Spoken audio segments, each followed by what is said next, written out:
मालिक हुस्न कौनैन ने सरवर आलम सल्लल्लाहु अलैहि वसल्लम की पेशानी मुबारक रोशन और कुशादा बनाई।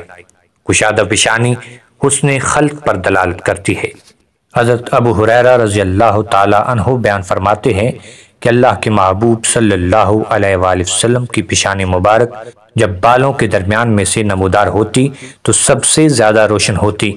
आप सल्लल्लाहु अलैहि वसल्लम जब भी सुबह सादिक या शाम के वक्त सहाबाए कराम रज़ी अल्लाह ताला अन्हुम की मजलिस की तरफ तशरीफ लाते तो उन्हें आप सल्लल्लाहु अलैहि वसल्लम की पेशानी मुबारक यूं दिखाई देती जैसे रोशन चराग चमक रहा है।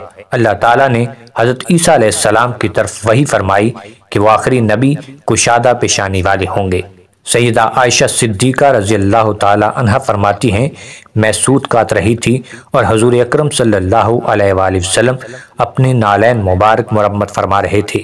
अचानक आप सल्लल्लाहु अलैहि वसल्लम की पेशानी मुबारक से पसीना बहने लगा और उससे नूर फूटने लगा।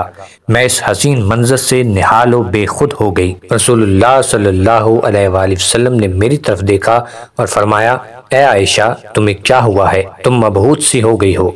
मैंने अर्ज़ किया, या रसूलुल्लाह सल्लल्लाहु अलैहि वसल्लम, आपकी पेशानी मुबारक से पसीना टपक रहा है और पसीने से नूर फूट रहा है। अगर अरब का मशहूर शायर अबू कबीर हजली इस वक्त आपको देख लेता तो वो जान जाता और इकरार कर लेता कि इसके शेर की असल मुस्ताक आप ही की ज़ात अकमल व अहसन है। आप सल्लल्लाहु अलैहि वसल्लम ने इस्तिफसार फरमाया, ए आयशा, अबू कबीर हजली क्या कहता है?